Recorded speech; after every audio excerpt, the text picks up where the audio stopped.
Good evening. I'd like to call to order our regular board meeting for August 13th, 2026 for the Dry Creek Joint Elementary School District. We're going to start off with a roll call. President Jean Pagnoni is absent this evening, so I can fill that in there. But Trustee Fensky, Here. Trustee Walker, Almost here. Trustee Balcom. Here. Here we go. So we're all in attendance except for Jean, and I'll be filling in this evening in her stead. And so I want to ask if there's any public comment for our closed session items. Okay, great. Well, with that in mind, we're going to convene to closed session.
Record time. All right, we're gonna bring this meeting to order. Just got out of our closed session and welcome to August 13th, 2026 school board meeting. Presiding in the absence of Jean this evening, and this juncture will rise for the Pledge of Allegiance. I pledge allegiance to the flag of the United States of America and to the republic for which it stands, one nation, under God, indivisible, with liberty and justice.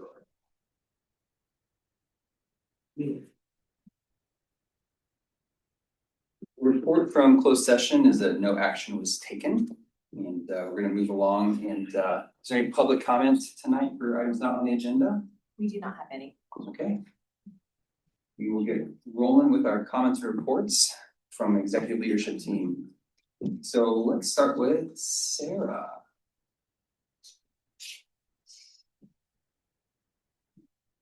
Good evening, thank you. Well, first of all, I'd like to introduce Krista Arata, our new executive director of special ed. She's here tonight. So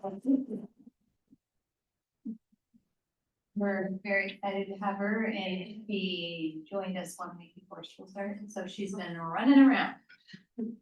But we're really excited to have her, and everything's off to a good start.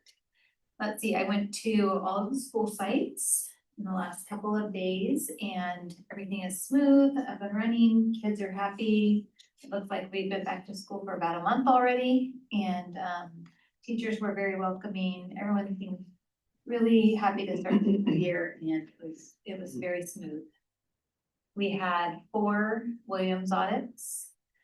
So that's when we have someone come and actually physically pick classrooms randomly and then count all the books in the classrooms to make sure that we have appropriate books for the students, and we passed all 4 audits in the last 2 days. So that's a plus. So I think we're off and running. We already had PD day. Gosh, lots has happened in the last 2 weeks. I can't even think of all the things, but we had PD day for our certificated staff, our back to school meetings at the site level. The new math curriculum's in place and off and running, and everyone's excited about that. So just a lot of things to celebrate, and looking forward to a really good year. Thank you. All right, I'm gonna go. A lot of the things that Sarah said, she took a little bit of mine, but on the very first day of school, Desiree and my cohort in HR, we were able to visit every single school on the first day of school, and primarily visited with the office staff and administrators where we could find them because they were running around. But largely, like Sarah said, very, very smooth start to school. People happy, and just proud of our staff, proud of our school communities. And really what impressed me the most going around was how well the TKs were doing. I did not see any runners running around and chasing them. So that was really cool to see, but just super proud of our staff and our parents and our students. We're off to a really good start. Okay, I will make the same thing, so welcome back, everybody. But my team, Beth and I both went out to school sites, not all of them, but some, and it's been wonderful to see everybody.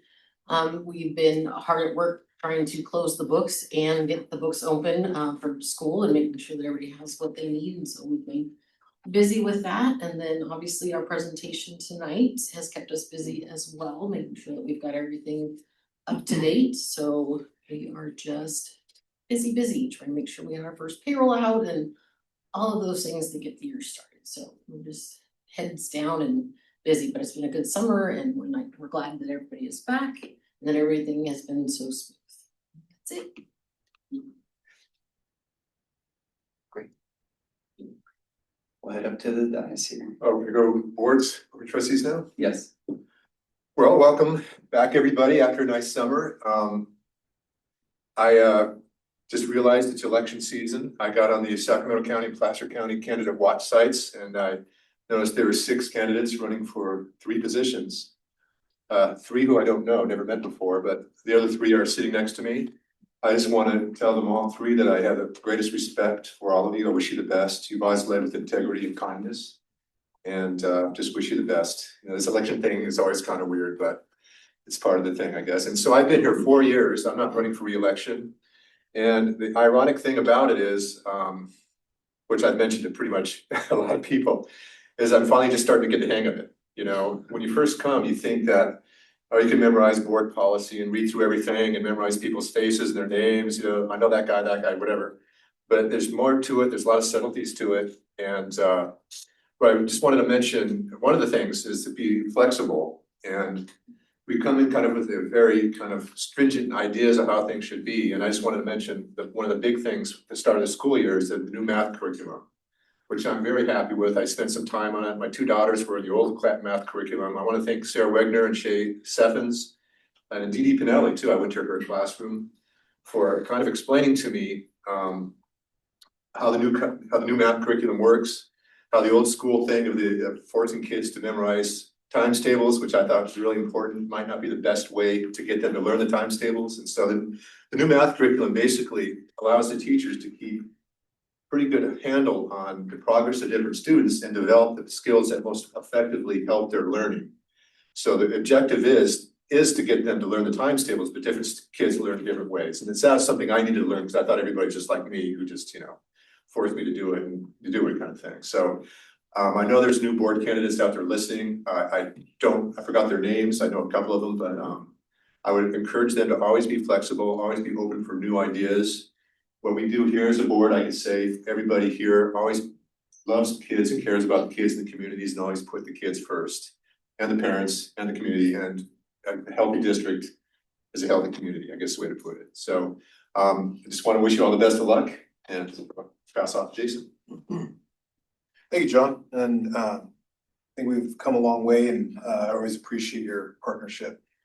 Yeah, the summer's been nonstop for me. I work at a college, and summer enrollment has been all summer long, so managed to escape for a week and watch my nephew graduate from college and commission in the Air Force, so that was great. And my niece graduate from her with her pre-med. So it's really nice to see these youngsters growing up, and it just inspires what I do here. Got the greatest respect for my colleagues on this board, and I think what we do is important. And what's important is supporting these folks here so they can support these folks over here so that they can support the ones who take care of our kids. And so I really appreciate all the work that you guys have put into getting ready for the school year. Had the privilege of attending back to school night at Coyote and at Silverado. Teachers were all dialed in. I liked what I was hearing from all my kiddos' teachers, and then I tried to stop by a few of the other teachers' classes, and they already had artwork and projects on the walls, and they did not waste any time getting started. So love to see that. For my own self, I am proud to announce that I am finishing my master's degree this week. And I am glad to be glad. It's a degree in healthcare administration, which carries a lot of parallels with education. So I want to make myself better so I can be better for all of you. Yes, this is as John said, an election year. But until November, I'm just working. So I'm gonna be working at work, I'm gonna be working here, and most importantly, I'll be working with my kids. Got a girl in club soccer, and that's taking up all the rest of my free time. And I'm sure that will fill in the time I'm not doing homework anymore. But other than that, glad to be back, glad to see all of you, and looking forward to a great year. Thanks for having me. We're just gonna head on down the line, let Tracy finish strong in a minute. Well, it seemed like a very short summer, didn't it? I think one of the reasons it seemed like we got back in the saddle is because y'all barely got out of the saddle if you got to get out at all. So I know that's the nature of the cyclical cycle of school now. It's the never-ending treadmill of preparation. And so I did want to say, as we was just thumbing through the many new hires on the consent agenda that a big thank you to Jim and to Desiree and all the people who did all the many interviews this summer. That's a ton of work. Every time I came up to the office, there was interviews going on. So I know you sifted and selected and picked the best for our district. So thank you all very much for that. And the HR team and the finance team, because they got to get everybody onboarded, and then the ed services team for all the trainings that have to be done. And then obviously for you all principals and assistant principals and team leads and the staff for all the different hires and backfills. Yeah, I'm sure there's a lot of people who are pretty happy that things are underway now. So we can kind of get the nerves out of the way and get things going. So, but we have a veteran crew and we're very excited. We trust you all very much and know that things are in good hands and excited to be starting off the new school year. The Board of Trustees has some focus areas. So as we start off the new school year, I just wanted to reiterate what those were. We've been working as a team in governance and along with the executive leadership team and just continue to refresh our focus to support the work that's going on in the district. And those focus areas there's just 4 of them. I'll just read them to you really quickly. First one is education, to provide targeted professional development for staff and effective instructional practices to increase student achievement. To support the development in that area of education of critical thinking skills through analysis, reflection, and purposeful problem solving, and to promote and support student attendance, to strengthen engagement, and to maximize learning opportunities. Their second goal along with you and to support the district in it is safety, to enhance campus safety through a layered approach that leverages behavioral health instruction and intervention, strategic security measures, and systematic staff training.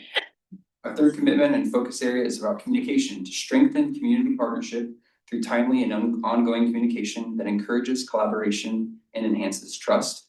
And lastly, number 4 is our fiscal focus, to ensure the long-term fiscal stability of the district through responsible resource management and multi-year planning to effectively support student learning.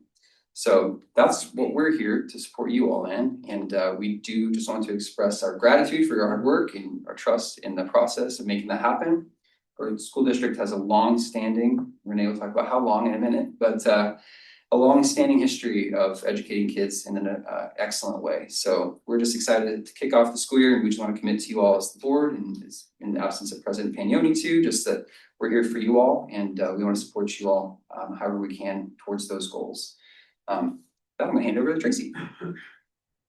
Thanks, Ryan. I agree with everything my colleagues have mentioned. It's been a long summer. There's a lot of hard work that's been happening at the district and getting ready for students and staff.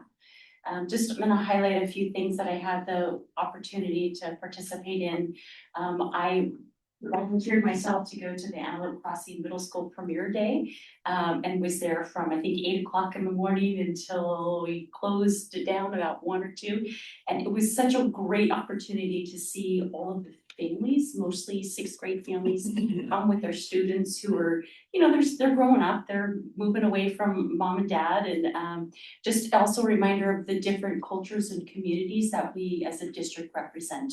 The number of families that a child might have been translating for the parents, or the phone was translating for them, people who had just moved here, and it was a wonderful day to see the kids get their pictures taken, their PE clothes, how to order yearbook, Chromebooks, libraries, and things like that. So thank you to Jamie for her extended invitation on that. I also was able to say hello to many teachers at the staff development day on Antelope Meadows and at Antelope Meadows, and it was great to see just the excitement and the enthusiasm. And then I only went to one elementary school's back to school night. I wasn't able to attend middle school, and I was really curious to see how the new grading process was presented to families, but I missed it. But back to school night elementary, to hear the teachers talking about the math curriculum, talking about the processes and procedures, there was a lot of enthusiasm about that. So thanks to the Ed Services team for coordinating all that. Just on behalf of myself, to continue my extended learning, there was a great article that came from the Learning Policy Institute on principals and just the support that we provide principals and how the principals really are the guide, the guides at the school site. So I appreciated reading that. Thank you to Ryan for sending me a strengths cliff assessment. I've spent some time over the summer kind of reviewing that and my strengths with that. And then on the last note, I did attend the California School Board Association's webinar on leading policy through governance, and it was really good. I wasn't able to attend it due to some surprises in my life, but I did watch the webinar, and so I'd be happy to share that with anyone here because it kind of added on to some of the training that we've had, but there's also some tools, some rubrics that they presented. I haven't had the time to look at them yet, but rubrics that were presented to how to look at a policy and see where we might sit with it. There was some teamwork tools that could be used as well as individual reflection sheets. And I'd love to have a tool that I can use as to, okay, does this meet federal policy? Does this meet state policy? Where are my values? Where is the district aligned and how might we edit that? So it was a really good watch, and I'll be happy to share that with my colleagues here, just as another way to continue the professional learning that we've had this year. So, and one last note, thanks to Cliff for that video and our communications team on walking us through his voice and vision for the year. That was really well done, and it was great to see Desiree and staff, just kind of talking about the new year. So really appreciated that. That's the one where we went into questions. Yeah. That is really quick between the, yeah, that's cool. Cliff mentioned he had to do many takes, so and you got the best of him for sure. Superintendent DeGraw. He's a pro now. Yeah, right. Oh, yeah, so we were trying to show people that I actually had a personality, so hopefully that worked. No, actually, so Renee's a professional, so I tried to provide as many outtakes. I tried to break the fourth wall. She wasn't having it, kept it serious, but I made a joke about Des because it was supposed to look kind of impromptu, but I walk in and she was already mic'd up. I'm like, "Oh, this is perfect, you're already mic'd in." Renee, she just cut that. But no, that was a fun kind of different way to approach kind of the welcome back video. So I had fun doing that, and Renee had some great ideas there, and everyone that we talked to, like none of that was scripted. So folks were just, really excited to be back, and basically all kind of said the same thing, right? It's all about the kids. And just, I know we've spoken to that before, how this district feels like a family. We often tell, well, we do every time we have an orientation, somebody, when we come in and introduce ourselves, somebody makes reference to that. And I got to see that a little bit last night. I was over at Antelope Meadows. I met a kindergarten teacher. I was in there with Mrs. Clark, principal, and we were chatting about kids, and I was chatting about my daughter-in-law who started as an IA across the district at Heritage Oak. When they heard that, they said, wait, we had a former student here who went over there, is this kid over there? And I was like, I don't know, but Mrs. Clark's daughter actually filled in the first couple of days in that classroom, actually had a picture of the student that she shared with the teacher, and it was just this whole weird little interconnection, which was pretty cool. So, even kids who've transferred sites who are no longer at a site, still have a connection, and it got communicated back, and, just shows how folks care. So just a microcosm of the things that kind of we experience and see in this district. We came back, DLTs, the district leadership team, we all came back in like third week in July and had a half-day training. We focused on, so we started doing the Strength Finder thing at the end of the year last year. We'll be building on that as well. At our next DLT meeting coming up, we're going to share, we had everyone kind of fill out a cheat sheet based on their strengths and how they work best, and how to, what they want folks to know about them, from a strengths perspective. So we're going to kind of share that as a leadership cheat sheet binder. So anytime we're teaming together, working together, or partnering, you can kind of see, the strengths of the different people on your team. So we'll be building on that, but we did a training on basically how to lead when change is happening, how to make sure there's a positive culture, how to work with your people. Oftentimes when there's change, there's some natural resistance to that change.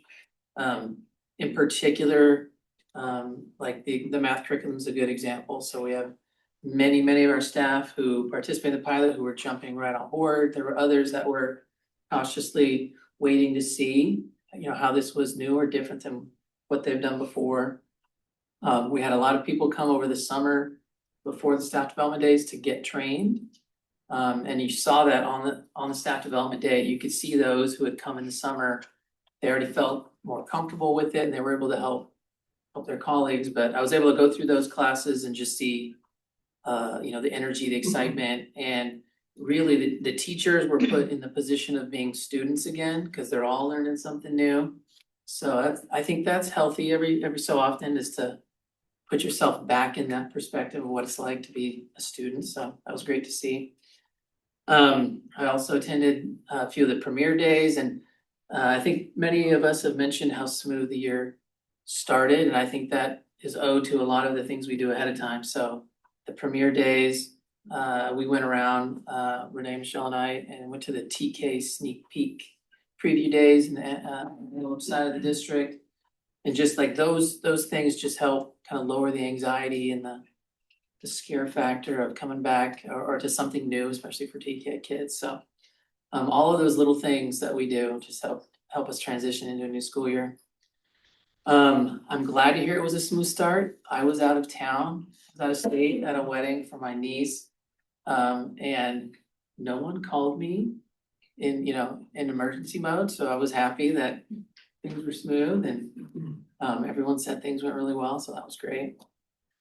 At back to school night, I was able to help a lost toddler navigate Barrett Ranch till we found his dad in the right room, but it was pretty entertaining trying to communicate with the kid who he basically said yeah or nah. And so I was asking a lot of questions. We navigated school. Someone recognized him as the younger sibling of a student who's in first grade. So we found the first grade classes, found his family. They didn't seem to be aware that he was not with them. So and it was a while. So they were like, oh, hey, great, he's back. And then in August, we were able to kind of kickstart our superintendent board member check-ins. So it was good to get that back on.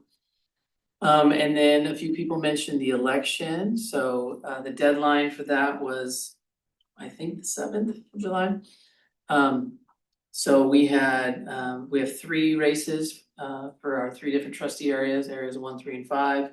And we have 2 candidates in each of those races. One of those areas is a brand new Antelope area, so we'll have 2 unknown people that'll hopefully become known throughout the election process, vying for that seat. So exciting time coming up in the next 3 months leading up to the election. And then I know we'll have time to say this at other meetings, but I just really appreciate the service that everyone has given to this district over the course of their term, whether it was the last 2 years or 4 years. And it's not over yet, so we still have work to do this semester, but exciting time to see what the board's gonna look like in the future, so. And that's my report. Thank you, Cliff. I just want to give some kudos to Cliff because he walked me through the managing change presentation that you all did for the district leadership team, and I thought the content of that was very solid. It's always change coming down the pipeline, so I thought the training was excellent, Cliff, and I hope that everyone got a lot out of that. So I really like the energy that Cliff brings as our new superintendent in some of these areas and some of the fresh perspectives. And so keep up the good work, Superintendent DeGraw. Okay, we are done with our reports, so we're gonna move on to the consent agenda. So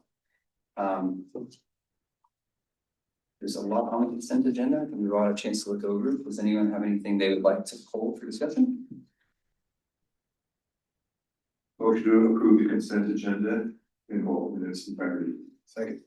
Okay, motion by trustee Fenske, second by trustee Walker, all in favor? Aye. Aye.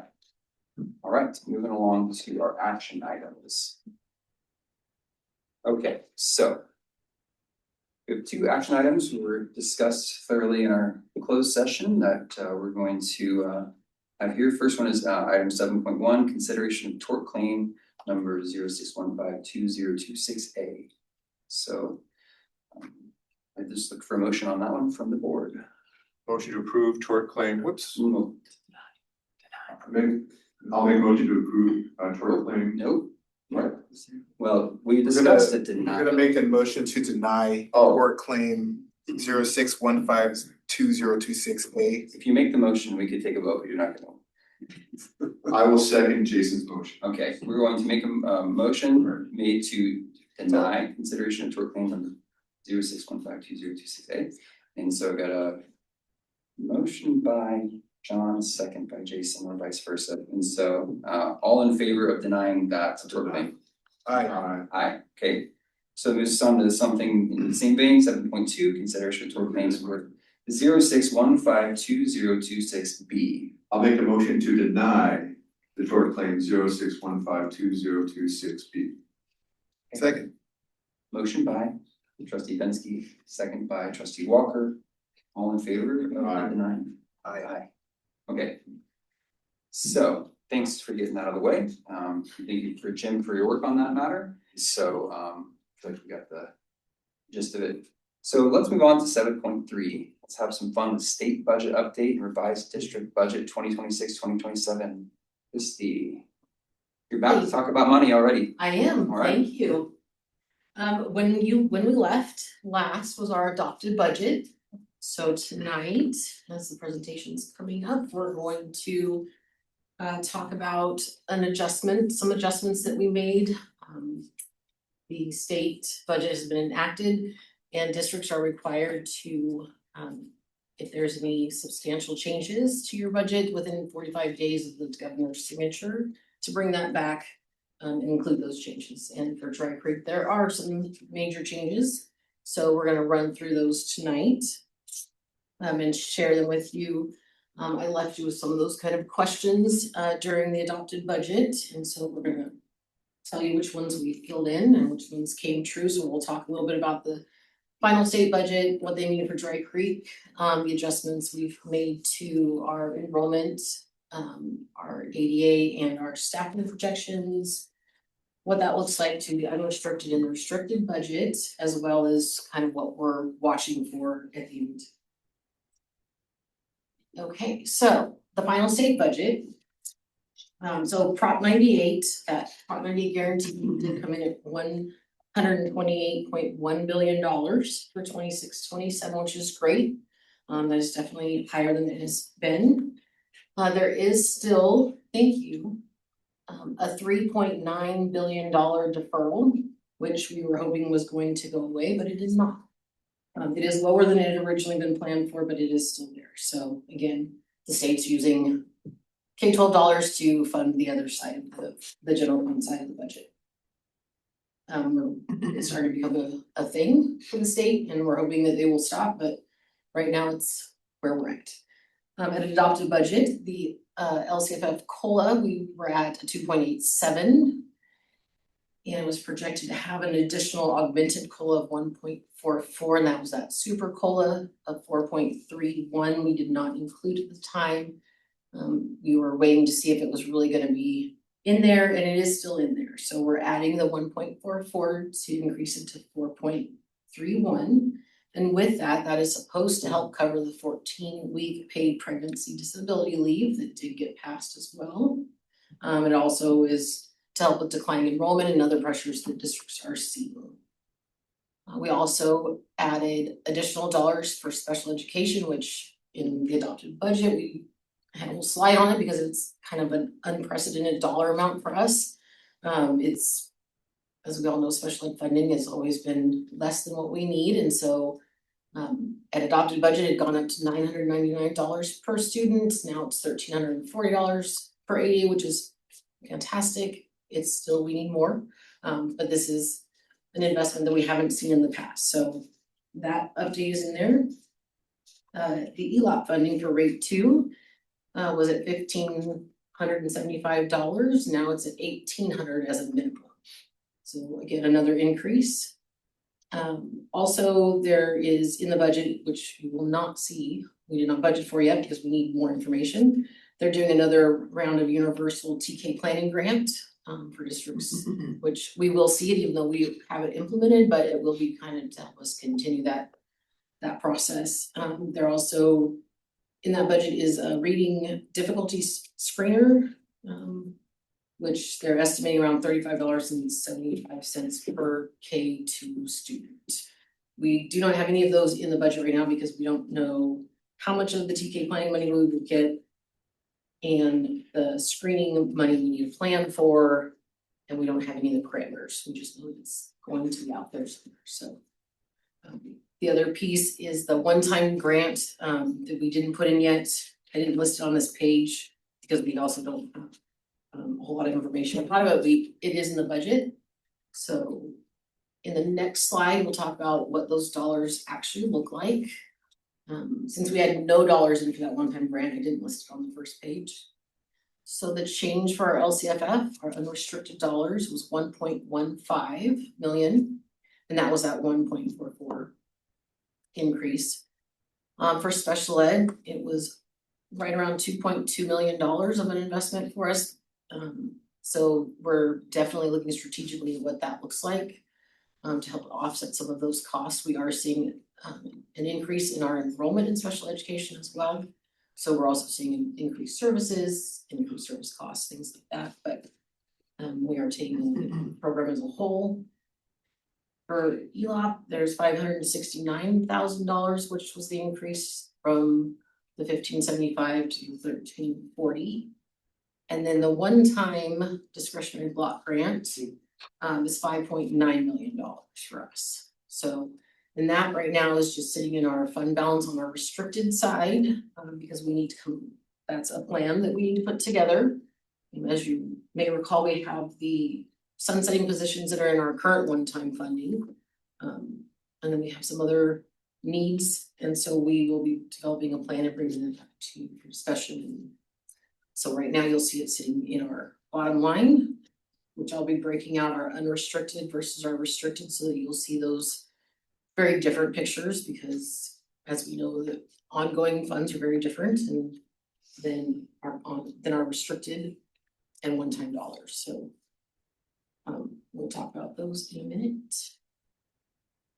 So on to our enrollment, ADA and staffing. So at adopted budget, our enrollment projection was 6,520.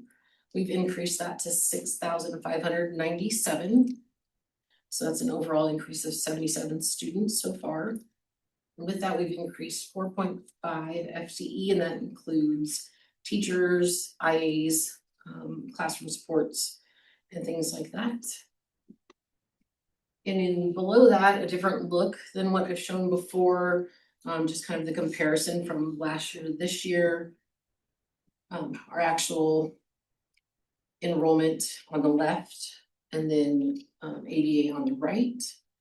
Still showing that we're lower than last year, but not as dramatic as it had been. So again, we're still showing a decline.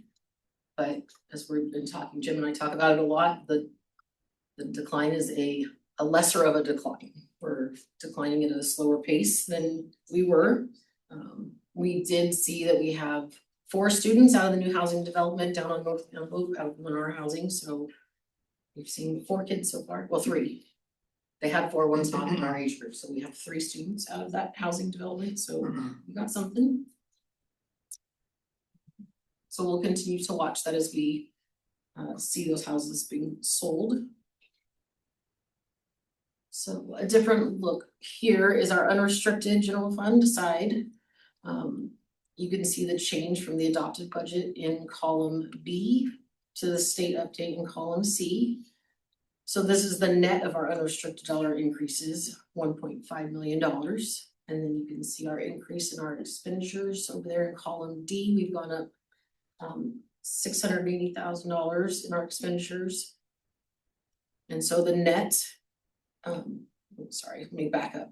If you look at row 5, column D, you can see that our other sources, which really are our contributions, have gone down. Which is good, which means that offset for the special ed dollars have come back to the general fund side. So we're kind of seeing that offset from that contribution. So, and that part of that is offset by some of the other expenses because we've added teachers. So the expenses have gone up because we've added those FTEs. and the expenses that go along with that. We've also had some increases in other contracts, software, health and welfare, things like that. We had, as you remember, we had the CSEA negotiation settlement at the end of the year that we put in for adopted budget. So those are all placed. We had a lot of vacancies that we were filling, and now everybody's in their right places, and so they're settled on the salary schedule. And then along with that paid pregnancy leave funding, we also estimated what we think those costs will be for the year. So we increased our expenses for that to offset some of that revenue. Because we know we're going to have some folks going out on pregnancy leave this year. We might have a few already underway, so we wanted to make sure we estimated that cost as well, because it's not gonna be a surprise. But to the good, on row 8, column D, down there in the bottom corner, you can see our fund balance did increase by $1.6 million, so still, it's all to the good, even with those increased expenditures. On the far right-hand side, the little green boxed area is kind of the ending balance of things.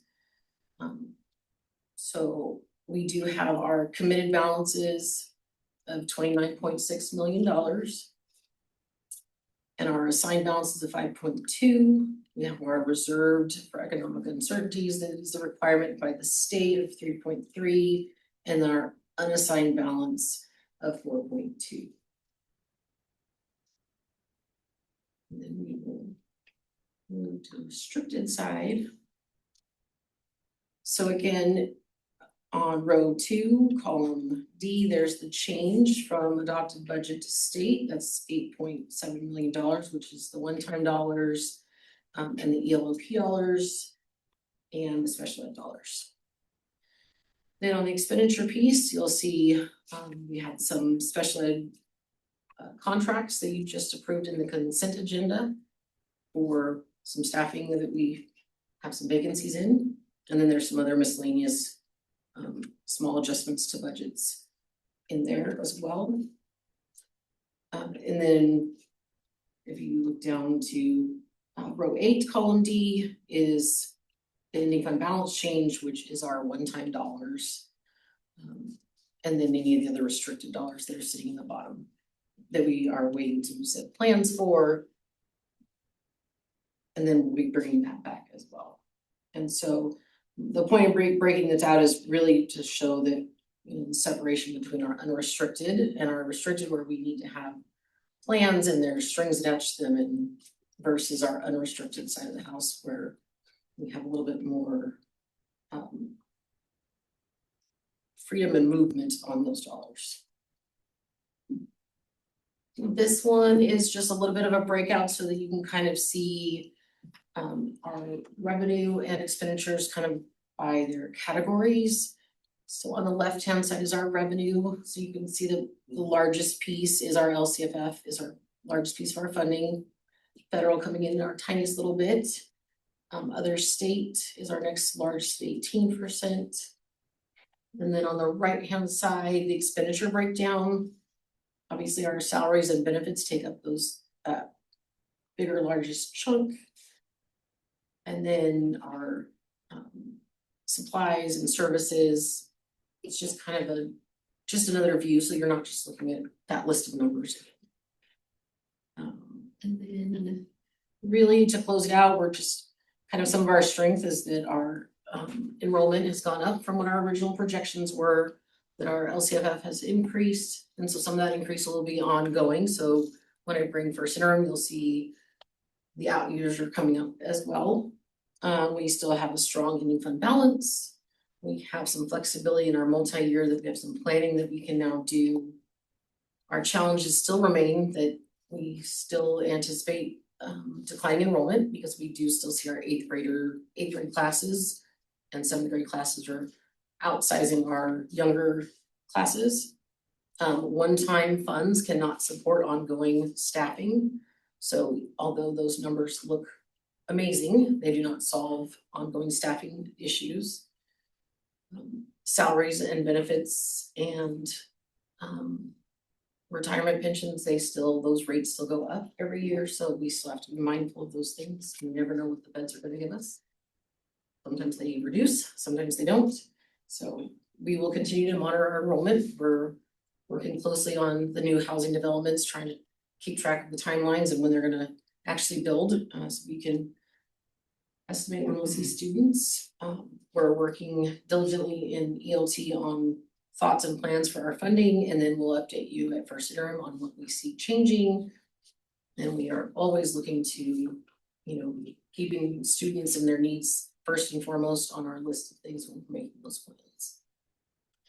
And so with that, trying to get this in between the end of the year and closing the books. I want to thank my team for all their hard work. And the paper's not working. Just stop. So Beth and Monica, my tiny little mighty train back there, have put in a lot of work trying to make sure we got this in. There was a lot of nuanced changes to make, so I thank them for their hard work. And with that, we just need to make a recommendation to accept the 45-day revised budget if there's no after any questions. Thanks, Christy. Yeah. Excellent. I'd love to hear these things. So what I'm seeing, and correct me if I'm wrong, I see basically expenditures at around 109, revenue 117, so there's a $9 million excess or reserve we have there. I also saw 77 more students than expected, but it's still a little lower than it was before. Yep. And I just kind of curious, just doing some math, I think, what's the number I came up with? I'll do it again, let me see, like 60% is for salaries, the rest is benefits and other things, as far as that. Yeah, I mean, you would capture salaries and benefits together because it's part of their Okay. compensation, so we're over that 80%. 80% salaries and benefits, okay, the rest is for other stuff. Mhm. So bottom line is, we have a reserve and student attendance looks a little better, Yep. so thank you. Absolutely. Any other comments or questions? I'll make a motion to approve this presentation. I'll second. Motion by trustee Fenske, second by trustee Haynes, all in favor? Aye. Aye. I do want to say before we jump to the motion, thank you so much for your beautiful presentations. Always, they're so clear, easy to understand. Thanks. So very nice. So I think we just need to maybe redo that, because we're not approving the presentation. Oh, it's an actual, we have Accepting. to approve the budget, Budget. yes, Budget. thanks. for My pointing out. mistake, so how about Yes. let me do it again, recommendation Yes, is to, I'll make a motion to approve the updated budget as presented. There you go. By Christie. Is that okay? Yep. Okay. There you go. Okay, motion by Fenske, I'll second that, second by Haynes, all in favor? Aye. Aye. Thank you, we did really approve of the presentation though. Thank So- you. I appreciate that. Seriously. I think Yeah, we're that's the yeah. thing on my mind. I answered a lot of the questions to foresee what we're gonna ask, and you throw it up there to present all the information, Chrissy, so thank you for doing that, thank you to Monica too, I know that's a lot. I can't believe how late they wait to give us the information. The ship is out of the dock and Yeah. sailing when we get this information, and so thankfully we have more than expected, that's a rare treat, we'll all revel in that right now, Yep, so absolutely. great. Okay, thank you so much for that. So we move on to item 7.4, approval of construction agreement with Vibe Builders Inc. for the construction of the increment number 1 site work package for Creekview Ranch School Expansion Project. And we're gonna get a little update from Sean Schommelmeyer. Thanks, Sean. All right, thank you. Good evening. Have you seen, you drove around, you see all the development, there's 1,300, 1,400 homes coming in this area and they're moving very fast. So in order to stay with that pace, we need to expand Creekview Ranch. So a little bit of the background, the board approved resolutions 24-3 and 25-6. Approving the land donation of 2.88 acres just east of the Creekview Ranch campus. So we now own that property. It was recorded, I believe June 30th, 2026. There you go. So that was recently recorded, so we now own that land. February, a little more of the background, February 13th, 2025, the board approved an agreement with Nocton Lewis Architects to plan the design of the site and the buildings. And then December 15th, 2025, the board approved an agreement with Neelis Modular for the design and engineering portion of the classroom buildings. So tonight, I'm recommending that the board approve the construction agreement with Abide Builders for the increment number 1 site package. This includes all the hardscape, landscape, fencing, a new parking lot with queuing. The housing developer will build a new access off of Vineyard Road, so we'll have a new access to the campus, which is great news. The project would be funded from Fund 25 and ELOC in the amount of $2,997,000, and it'll be open for this time next year. So, any questions? Yeah, I was wondering, Abide Builders, could you tell us a little about what you know about them and what you know to achieve? Yeah, Phil Pizzo, he's the owner, and we did 5 bids on the project, all competitive bids, low bids. He's responsive and responsible, filled out a pre-qualification packet. I've never personally worked with them, but many of my counterparts have. Our inspector has worked with them and our architect has worked with them, so I'm looking forward to working with them. Hey, any other questions?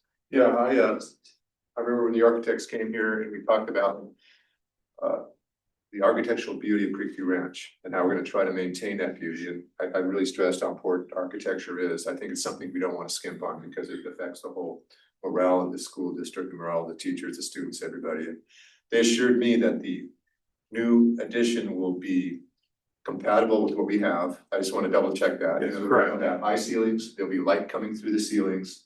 In other words, there'll be windows at the ceilings with light coming through. Yes. And I just wanted to state that, it sounds like the developers are gonna pay for the access off Vineyard. And Correct. so anyway, It's gonna match the Orchard building, it's the same builder, so it'll have the same exact architectural features. We're just gonna add a little bit more color to spice it up a little bit. that's good, yeah. I mean, this is really, the architecture here is just really fantastic. And I just wanna maintain that versus these ugly modular things, We will. like at Wood Creek or whatever, so. So in the future, If my daughter goes to Wood Creek, it's the truth. if the board approves these contracts, we'll be bringing construction updates to the board.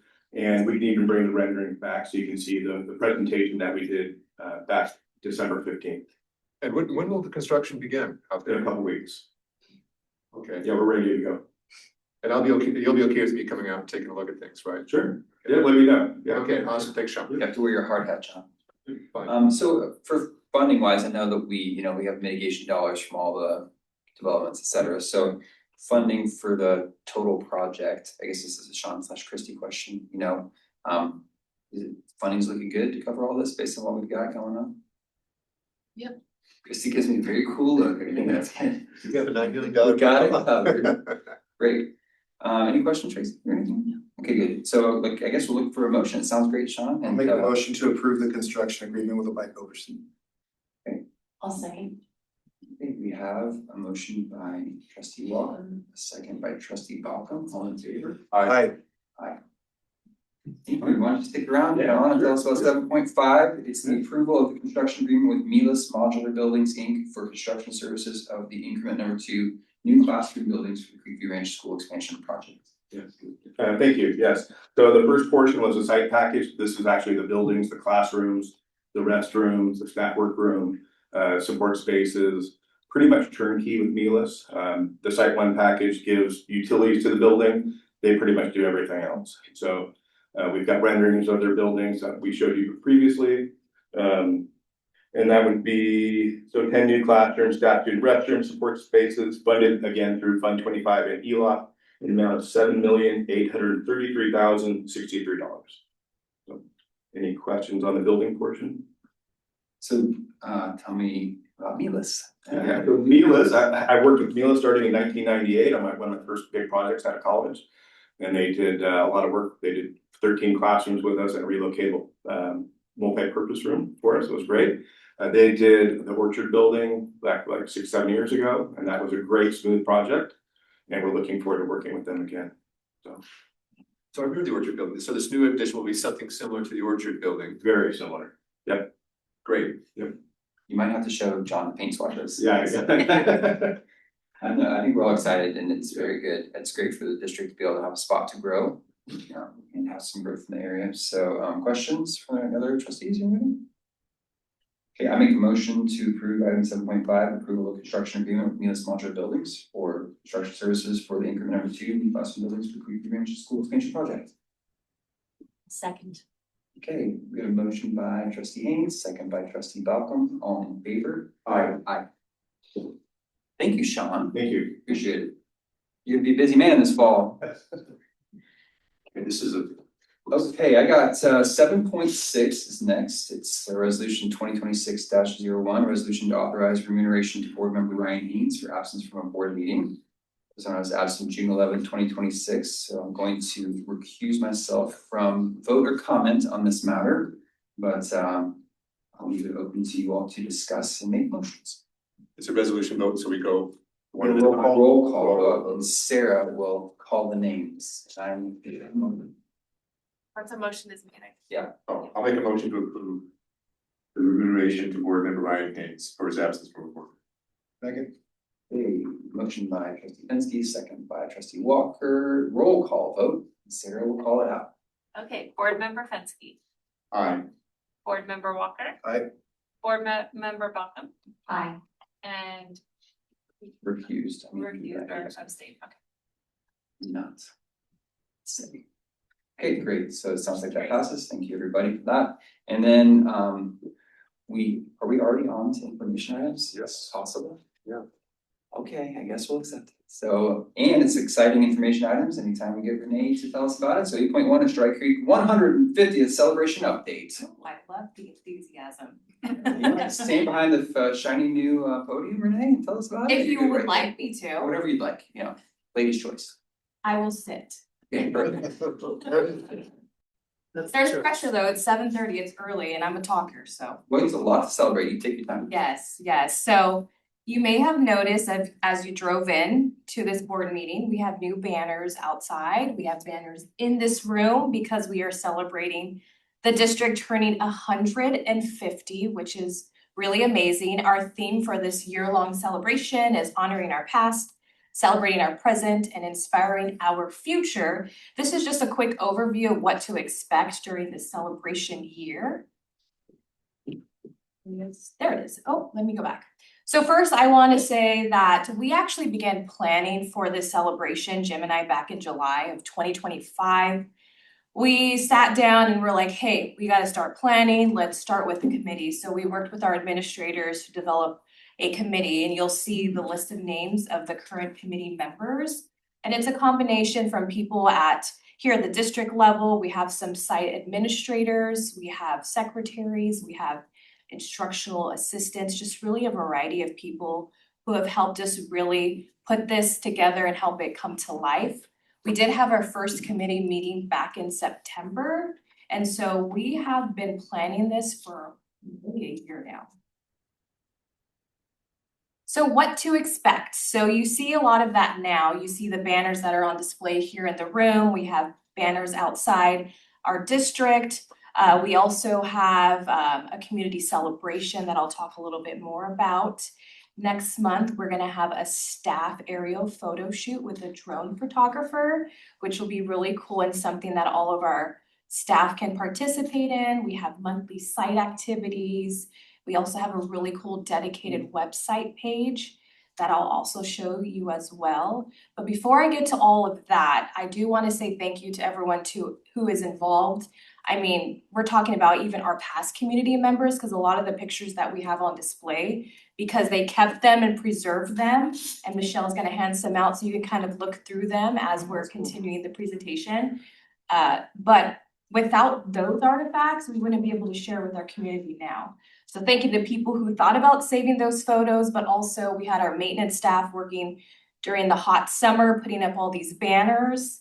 Michelle has been busy building that website. Our committee members have been busy throughout last school year, and we're gonna have our next meeting in the next couple of weeks. So I just want to say thank you to everyone who's been a part of this process. You have our anniversary logo that was designed by one of our students on a sticker in front of you.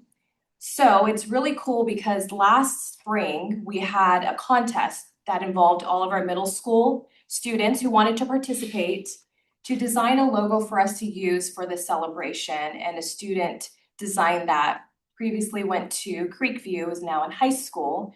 But you're gonna see that everywhere, and you've probably already seen that everywhere now. We have it on all of our photos, our banners. plastered everywhere on social media. Any photo that you see that's the logo. And what was really cool that we wanted to do to get everyone involved is we purchased stickers for all of our sites so that on the first day of school, they can hand them out to our parents, guardians, our students, teachers, really just anyone who walked onto campus, they were handed a sticker. And then during back to school night, I really appreciate the sites who did this. They actually handed the stickers out there as well. So pole banners, we have pole banners out on display here at the district office. A couple of our sites do have those banners out as well. So Antelope Crossing, Coyote Ridge, Creekview Ranch, Heritage Oak, and Silverado.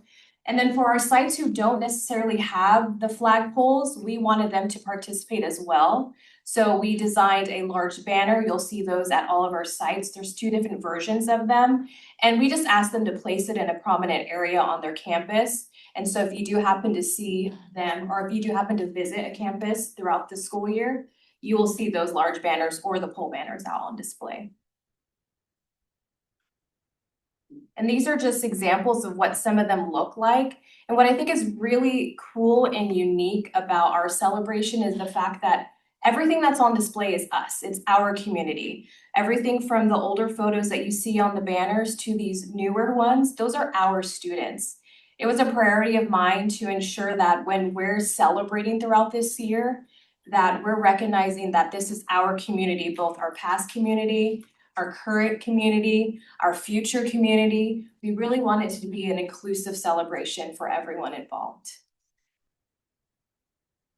So I want to also give a round of applause, and she's not gonna like this, but to Michelle Pontes before I get into this next step, because she has take this vision that we had to design and develop a web page that anyone in our community, even not in our community, if you wanted to learn about Dry Creek and our history, that you can visit. And she took this vision and she really brought it to life, and I'm just extremely proud of the work that she's done. She doesn't like to get credit, but I'm gonna shout her out any day. But she really was very thoughtful with developing this website, and I'm extremely proud. So Sarah's gonna help guide me so I can show you where to find it, so you can tell other people to go take a look at this website that she spent a lot of time to build. But we wanted to have a dedicated web page where anyone can go, kind of like a stop and go for the celebration. So you'll have information about our community celebration. If you want to learn about our district's history, you'll find that on this web page. So Sarah, if you can scroll down, you'll see on the homepage itself, just a little bit about, we're celebrating our 150.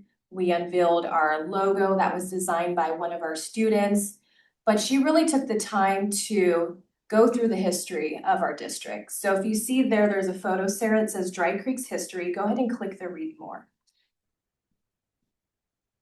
This information, thanks to former Superintendent Calvin Lee, who's someone that we interviewed, he presented us with a 200-page document about the history of our schools and how they really went to thoughtful planning for building all of the sites that we have. So she broke down this information and made it available for our community. So if you just click on any one, Sarah, it talks about from the very beginning, from the 1800s to our current present time, our history throughout the entire district. So we had to read a 200-page document to get all that out on there. But it's actually really cool, and it really makes you appreciate the district. So if you have time, please feel free to read that. But Sarah, let's go back to that main page. What's also really cool is every Friday, we're gonna have what's called Flashback Friday, which is the next picture that you see. And we'll share that on social media. So what we've done with all the photos and kind of the memorabilia that we've had is what we're doing is every Friday, we're gonna share that photo with our community on social media and sharing a fun fact about what is shown in that photo. We only have one so far because there's only been one Friday so far this school year, but that's where you'll find them in addition to on social media. When we narrow down a date for our community celebration, we will have that information on there, and I'll talk more about that in a little bit, but I'm gonna save the best for last. Sarah, go ahead and scroll down. This is part of the vision that Michelle really brought to life. So we have information about all of our sites from the very original Dry Creek Elementary School, so we could start there. Information about that site, photos from the original Dry Creek School up until the very last graduating class. We have that available for all of our sites. Sarah, if you could go to Barrett Ranch. And you'll see someone very famous there in that second photo. Mr. Jim Ferguson, the first principal for that site. And a shout out to Barrett Ranch, who is also, or the school and the community is celebrating 25 years this school year. 20 years. Coyote's 25. Okay. We have a lot of celebrations this year, and Quail Glen is 30. And last year, 35 Heritage Oak. You can ask me all the questions now because I know everything now. But it's really cool that we have this as a resource for our community to learn more, or even incoming families who don't know about their school's history. We have it here available for them. So that was just a quick crash course and preview of our website. But when you do have the time, it's really amazing the work that Michelle did to put this together, and really the fact that we have all these photos and memorabilia saved, it really helped. We had another celebrity down there that's in the audience. Is she here tonight? Oh, she's not here tonight. We're missing her. It was Megan Devine. She had a violin club with it. She was a teacher at Barrett. That's fun. Yes. Yeah. And your video, the videos are at the bottom. Oh, yes, thank you. I just get so excited talking about this. So storytelling, which is also a part of the presentation later on, but we are gonna, of course, continue the storytelling that we do. And all those stories that are focused on celebrating 150 years will also be available on this page. We've only shared one, which was the unveiling of our anniversary logo. We're gonna give you a preview of one. Nobody's seen it yet, so you'll be the first to see it. But all those videos will be on this dedicated webpage that, again, Michelle developed for us. So Sarah, thank you. If we could go back to the presentation. Perfect. So as I mentioned, we are gonna have 150 video series, and this will include everyone from our former superintendent, Calvin Lee, former board members. We're gonna have Jim in there as well. And also what I like to call celebrity people in this area. So we've interviewed Mr. Ken Denayo, because he is a former student of Dry Creek. And so you'll see all those throughout the school year, and all those videos will be shared on that dedicated webpage as well as social media and in our newsletter. And in this next slide is a preview of one of those videos that will feature a former longtime board member.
So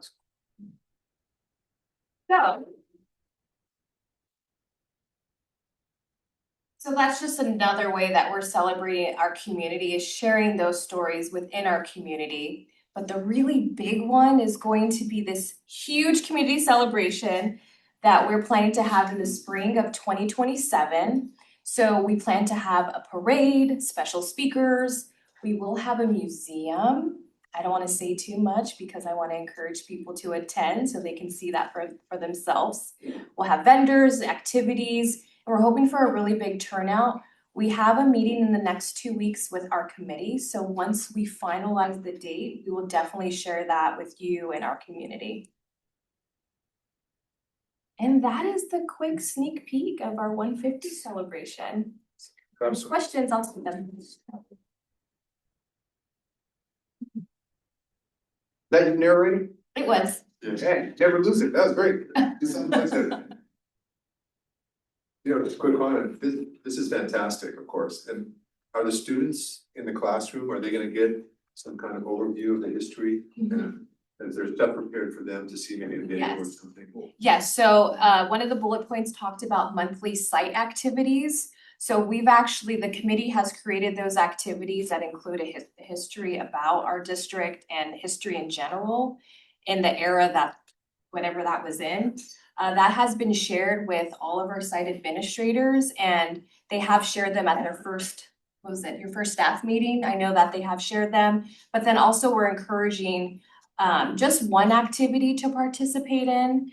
Once a month, we'll be sharing a slideshow with some different ideas that they can share.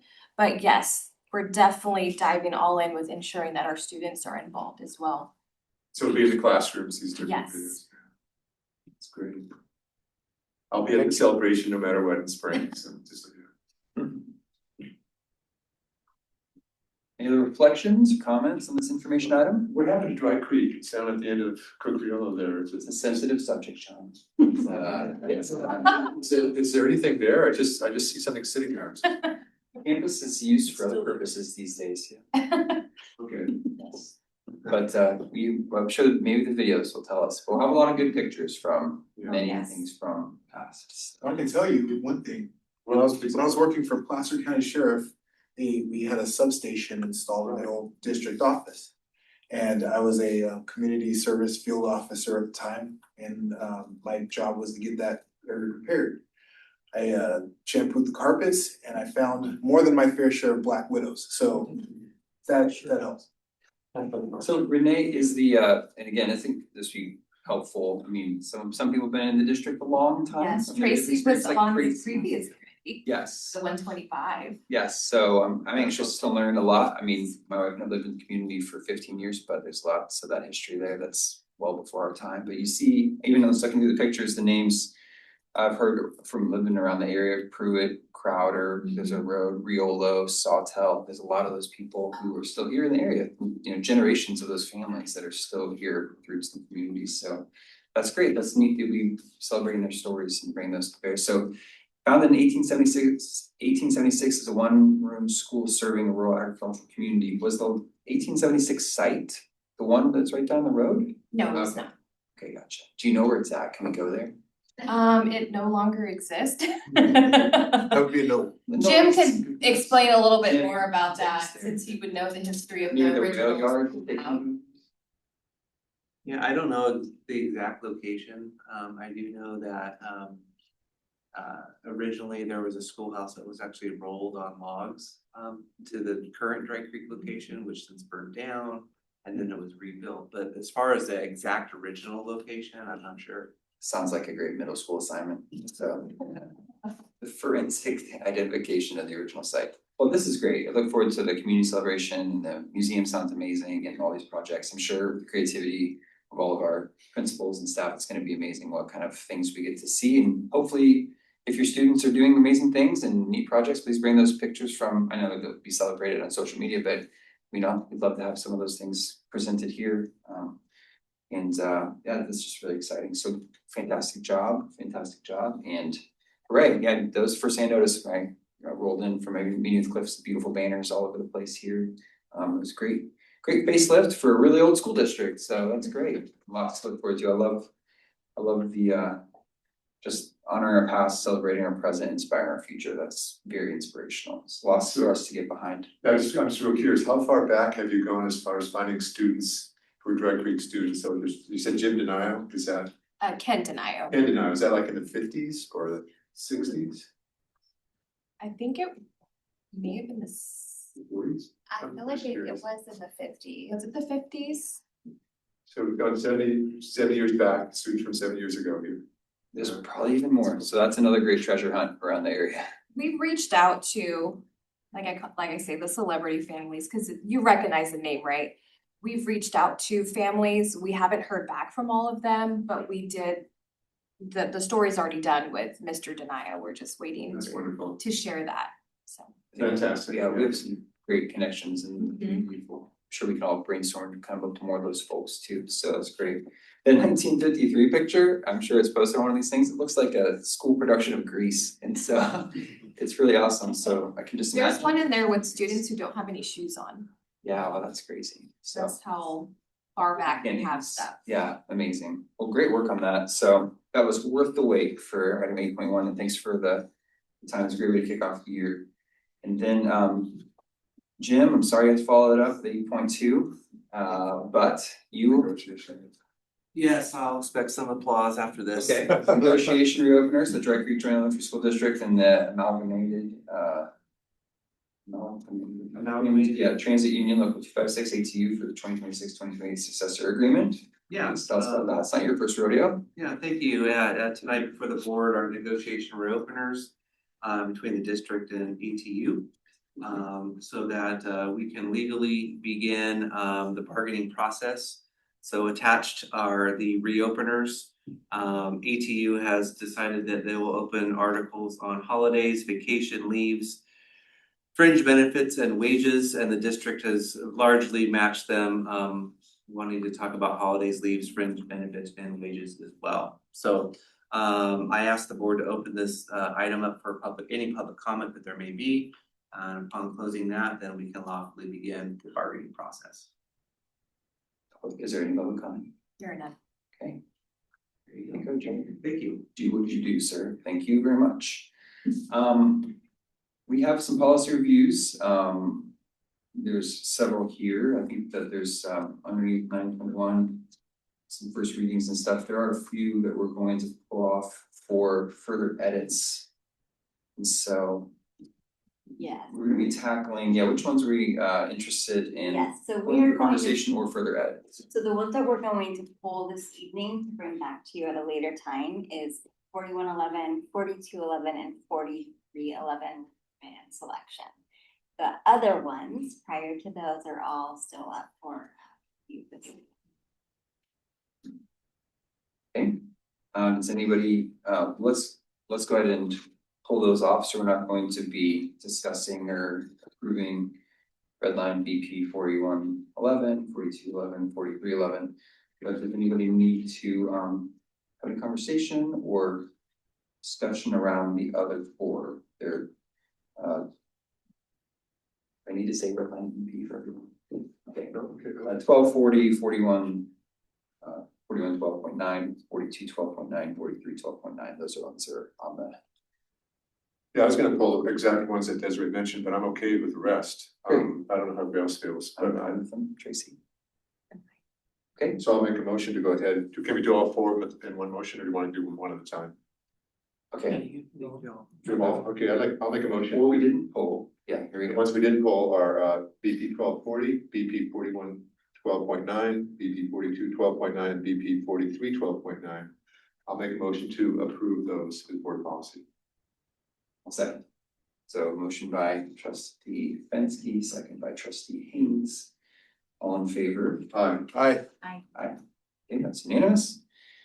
Okay, that's all of the action items and information items and policy reviews. So we're on to number 10, just what's upcoming with pending agenda next meeting. So I'll just hammer that real fast. 10.1, next regularly scheduled meeting is September 10th, 2026. Look forward to seeing you all there. And then pending agenda items are public hearing, statement of assurances, sufficiency of instructional materials, that's what all the audits were about, right? And then unaudited actuals, that's what we actually spent last year, so, okay. Well, great first meeting, everybody. We are so excited to kick off this new year in our 150th celebration, and I'll adjourn the meeting.